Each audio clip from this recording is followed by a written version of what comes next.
Housing in Northwest Florida. It's a phrase that comes with joy, the possibility of living near the beach. It also comes with fear of storms, availability, and whether you can afford where you're going to live. Are you going to buy or are you going to rent? The trick to successfully renting a home or apartment in Northwest Florida involves showing up with a deposit in hand and filling out an application before ever visiting the actual property. Such is the state of the rental housing market across the region.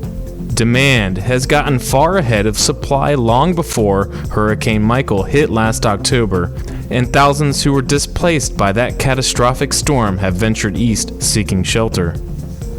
However, much of the disparity was created about a decade ago when the so-called housing bubble burst. With it came thousands in Northwest Florida foreclosures and short sales.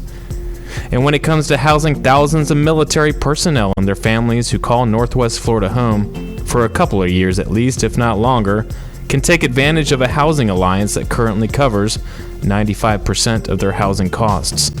But that money doesn't necessarily push other people out of the housing market, even though it is a factor in setting housing prices. Also, proximity to Eglin Air Force Base, the largest Air Force base in the world land-wise, has also forced the supply of housing to certain areas that cannot expand anymore. Despite the demand for workforce housing in both secondary and new markets remains strong.